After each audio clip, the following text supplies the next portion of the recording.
Our next presenter, real dear friend of mine. I've known him for many years. I first read his book, Crazy Busy, and it changed my life and how I thought about technology and about the world.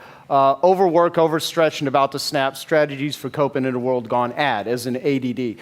Ned has been on Oprah multiple times. Every talk show, Dr. Phil, you name it. Good Morning America. He's awesome. He's sold more books on the subject of ADD, ADHD than any psychiatrist, any author alive. His treatment protocols are used in clinics all over the world. I constantly meet people that tell me, he changed my life. He saved my life. My kids, were completely, we were lost. We didn't know what to do until we came across Ned and his work. He's a Harvard-trained psychiatrist, New York Times best-selling author. He is considered the world's leading authority on ADD, ADHD. He's been featured on, like I said, Oprah, Dr. Oz, 2020, Good Morning America, New York Times, Newsweek, Time Magazine. He's going to talk about the mind of the entrepreneur, what we love, what to watch out for. He spoke last year, blew people away. Everything that I hear him talk about is applicable. And I think most of you in your achievement, many of you are just absolutely, you think you're batshit crazy, and many of you are. Gary Halbert used to say the world advances on the backs of its neurotics. And I think there's a lot of truth to that. But he knows what to do and how to take the entrepreneurial mind and help make it more effective and certainly have a much better, deeper belief and understanding of yourself. And so it's with great pleasure that I introduce my dear friend, Mr. Dr. Edward Hallowell. You can call him Ned. Thank you, Joe. Thank you. Thank you so much. Yep. Well, what a spectacular group. And thank you, Joe. Let's give it up for Joe and Eunice. And, he pretends to be such a cynic and a wise guy. But in fact, Joe is probably the most generous person I've ever met, and certainly one of the most creative. And just what he's doing here, it's artistry. He's an artist of connecting people, particularly weird and different people. And he's able to bring people together who have enormous egos or tiny egos. He's able to bring people together who otherwise wouldn't get along and help them to get along. And he and his group, I think, are doing the work that the world really needs right now. All about creating connection, particularly high-powered connection that will benefit the world. The world is in not a wonderful condition in many ways, and yet it's saturated with abundance, as Peter says, in other ways. And Joe and all of you are the ones who are going to usher in the abundance and minimize the damage and destruction. So I'm honored and pleased to join you today and truly feel the greatest thing I'll get out of today is just absorbing the energy that you all have filled this room with. Well, Joe was saying I have specialized my career in ADD. Essentially, that means I have been specializing in bringing psychological insight and assistance to entrepreneurs. I think we should rename ADD the entrepreneurial trait. And Dan Sullivan and I got together around this and have been making friends around this notion. Dan has been working with entrepreneurs for 30 years. I've been working with ADD for 30 years, and we discovered we're working with the same people. And I thoroughly abhor the term attention deficit disorder. So I'd just soon throw that in the dustbin and rename it the entrepreneurial trait. And because I'll bet you 90% of you have it. And it's really because of it that you're achieving in the remarkable and interesting ways that you are. But it also may be holding you back in certain ways. And what I thought I'd do is bring you into what I've learned about the mind of the entrepreneur, point out the way things ought to go, and then point out some of the most common ways that entrepreneurs sabotage themselves. And I want to begin with a story from ancient Baghdad. One day, a master sends his servant into the marketplace to get some provisions. And while the servant is there, he sees death across the marketplace. And he's captivated by death. And then death turns his way and makes a menacing gesture, which completely freaks the servant out. And he goes running home as fast as he can run home, and he falls to his knees in front of his master and says, Master, please, you've got to let me take your horse. I've got to get out of this area. Let me take your horse, and I'm gonna gallop as fast as I possibly can to Samarra, which is 75 miles away. I'm terrified that death will find me otherwise. And the master says, well, by all means, you feel free to take my horse. You've been a good and loyal servant. Of course, take my horse and come back when death has moved on. So the servant gallops off to Samarra. But the master is curious, and so he goes to the marketplace to see what he can see. And he looks around, and sure enough, he sees death. Well, he's brave, and he walks up to death. Says, I understand you saw my servant. And death says, yes. And the master says, and I understand you made a menacing gesture toward my servant. Why did you do that? And death said, oh, that was not a menacing gesture. It was simply a gesture of alarm and surprise. I didn't expect to see him here because I have an appointment with him tonight in Samarra. And it is amazing to me how many people I encounter in my life, as well as my work, who are galloping as fast as they can in precisely the wrong direction, believing that they're heading toward their salvation, when in fact they're heading toward their destruction. One of the unique opportunities I get is to tell people that that's what they're doing. I often think I'm sort of like the fool in classical drama. You know, kings would hire fools to whisper in their ear the stuff they didn't want to hear. It was a dangerous job because sometimes they'd be put to death for their trouble or they'd be whipped. But I sort of think that's what a psychiatrist does. You know, we're paid to whisper insights that maybe someone doesn't want to hear. And then it is up to that person to reverse direction or not. The way the arc, what I call the arc of the entrepreneur, ought to go, if you're not galloping towards Samarra, usually begins with some kind of success. Now, it may have happened yesterday, or it may have happened when you were 10 years old on a paper route, or maybe, as in Dan's case, when you were able to wangle the extra cookie out of your aunt, and you felt that thrill of succeeding at bargaining, at selling, at getting a profit that you never thought you could get. And you feel that rush, that excitement, which is so much more than just the cookie or just the fee, the rush of I can make something grow. I can make something happen. And I did it by my wits. I didn't follow some instruction manual. And you get hooked. And then most entrepreneurs, from that success comes a dream. And they imagine a conglomerate. They imagine asteroids. They imagine, they dream big. It's in entrepreneurs' DNA. They dream very big. And then the next step, which is what separates them from the cynics and the realists, they take it seriously.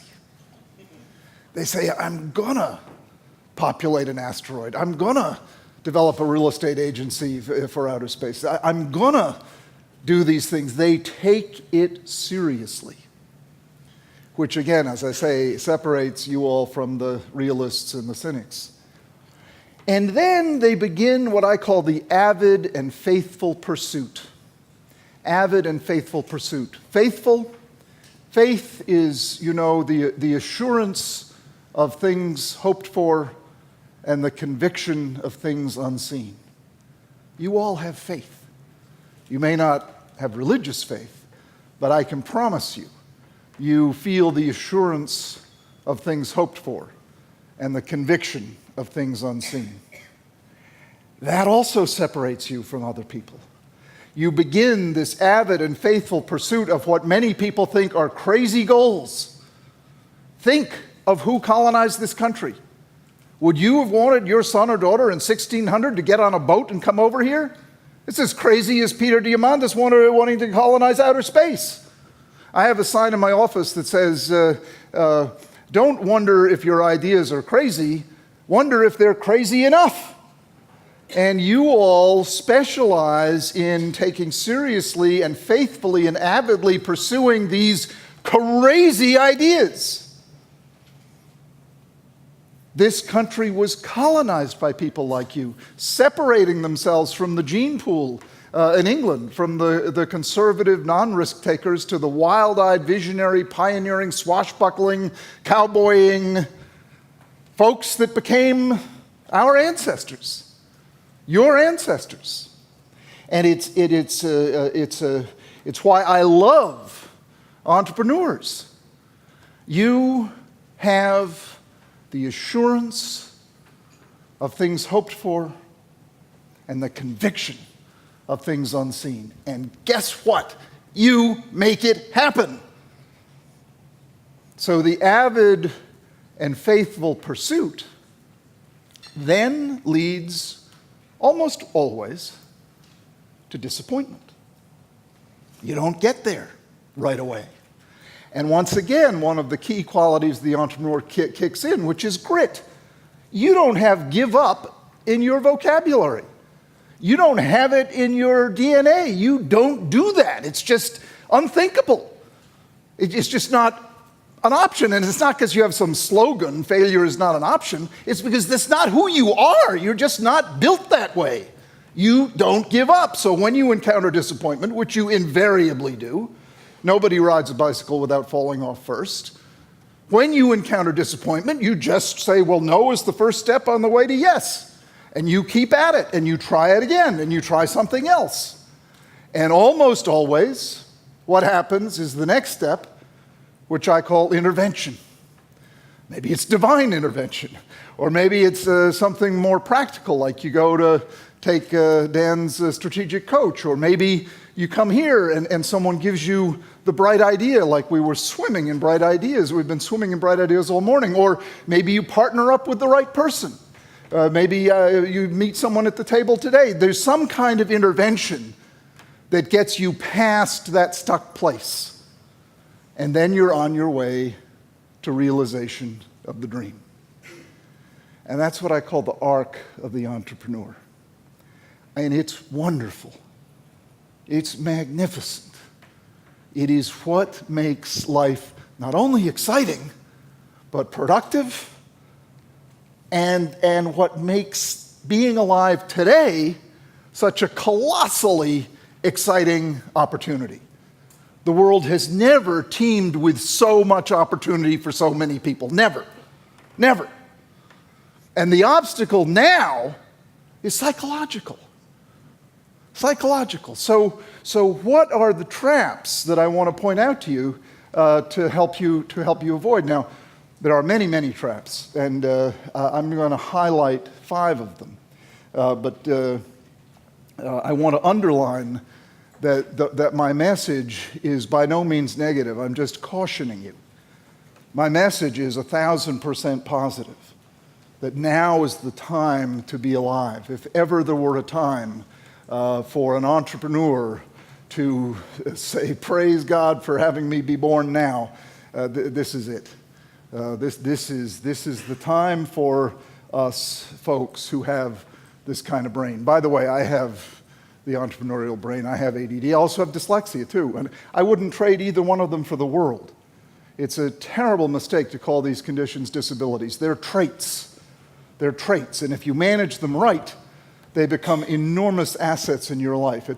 I tell people I don't treat disabilities, I help people unwrap their gifts. And these conditions are markers of talent. People who have this kind of mind They're markers of talent. My model is you have a Ferrari engine for a brain with bicycle brakes. And I say, don't worry, I'm a brake specialist, you know. And when I strengthen your brakes, then you'll be able to win races. Now, if you don't strengthen your brakes, a Ferrari with no brakes is kind of dangerous. So, you know, and that's why you see the prison population full of people with undiagnosed, untreated ADD. What are the 5 obstacles, pitfalls that I want to caution you against? The first is the devil of negativity.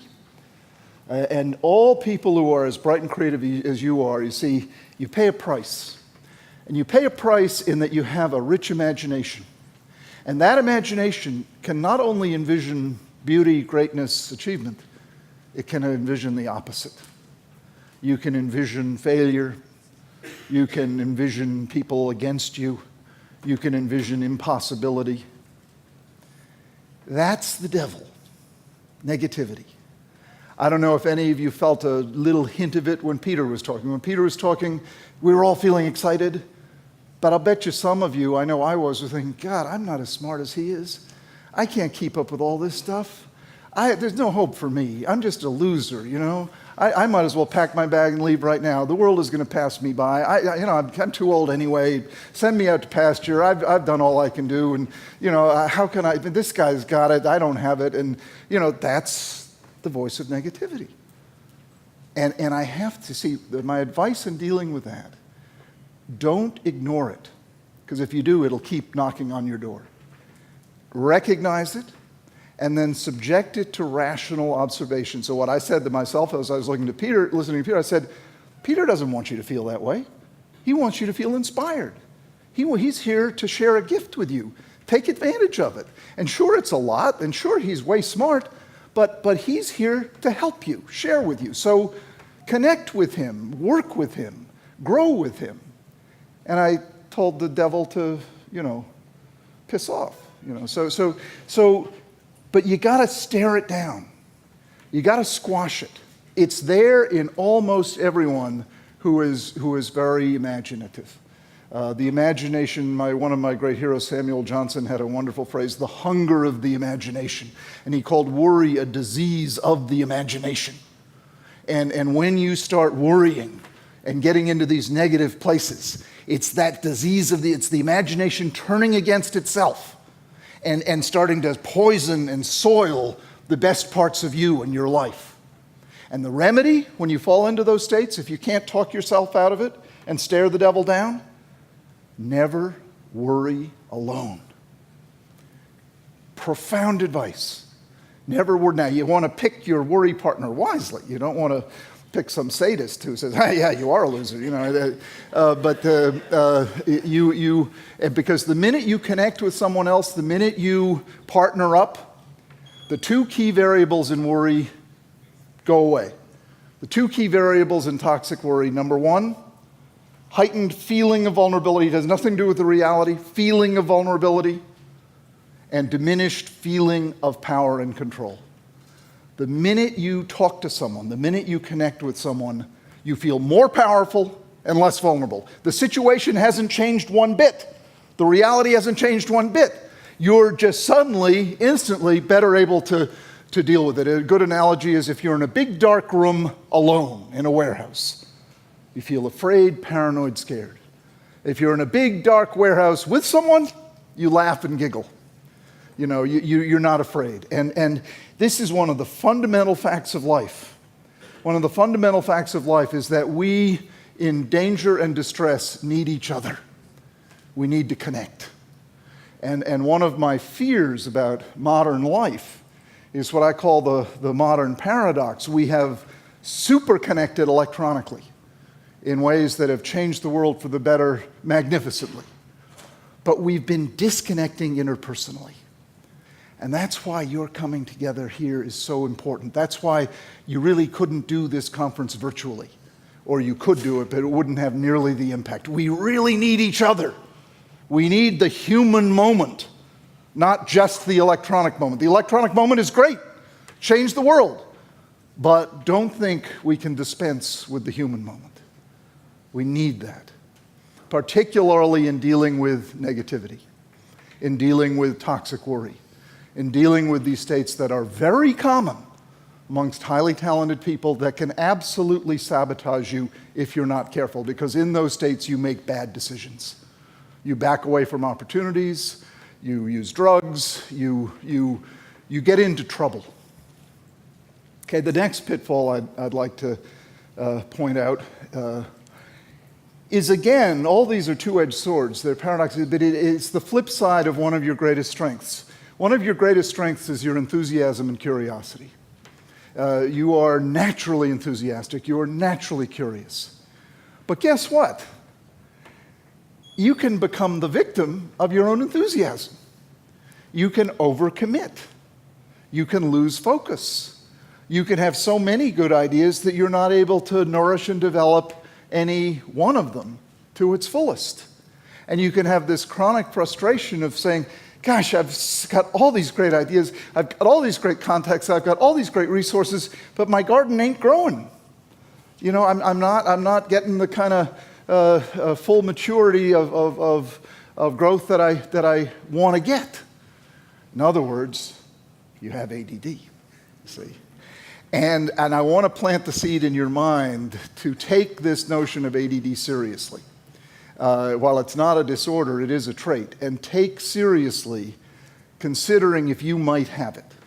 Because I can tell you there's no condition in all of medicine that can change a person's life more dramatically for the better than the diagnosis and treatment of adult ADD. It's remarkable how you can go a quantum level up.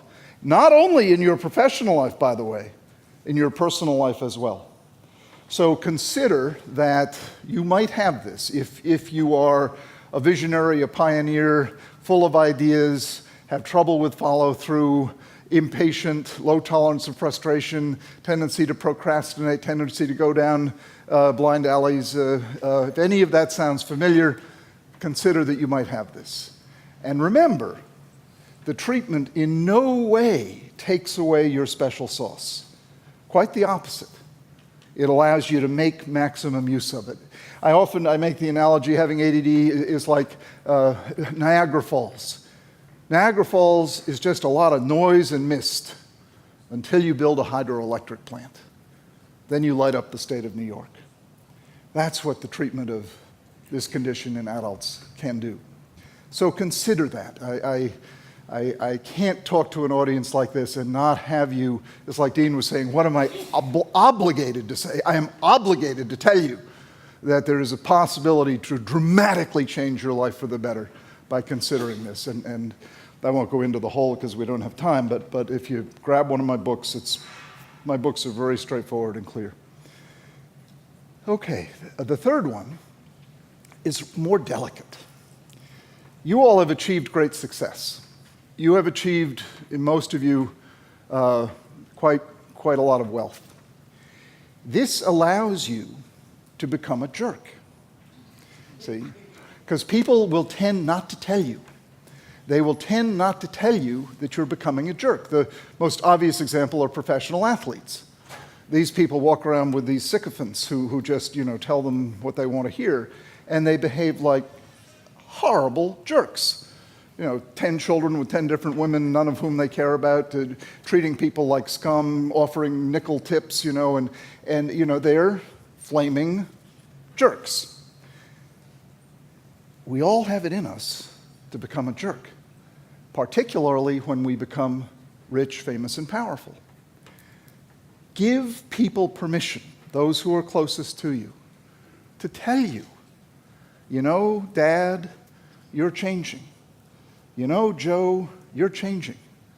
You're not, by the way, I didn't mean you, Joe Polish. I meant Joe Blow, You're not the humble, friendly, what you see is what you get kind of guy anymore. Your success is going to your head, and it's not attractive. Now, you may continue to be highly effective. You may continue to be master of the universe. You may continue to change the world for the better. But on your deathbed, there's not going to be many people standing around feeling very sad. You may get lionized in your obituary. but you're not going to like yourself much. You're not going to leave the kind of legacy of love that is by far the most important legacy. So give others permission to give you that kind of feedback. I love the simple intervention which Dan taught me. If someone is exhibiting a difficult behavior, you don't have to have a year of psychotherapy. Just tell them to cut it out. And if they'll listen, that can save them a lot of time and money. Okay, the fourth pitfall that I want to point out to you is what I call the itch at the core of the entrepreneurial mind. Most entrepreneurs have an itch.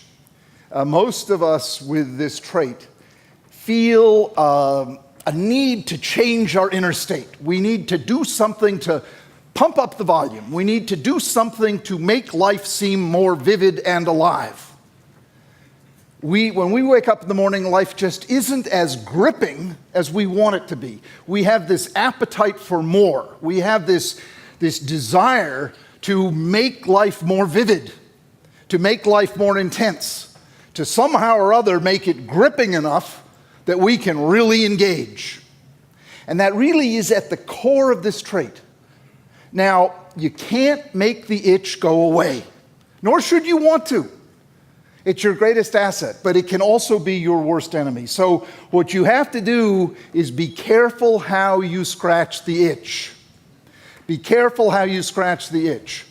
The maladaptive ways of scratching the itch cause enormous trouble.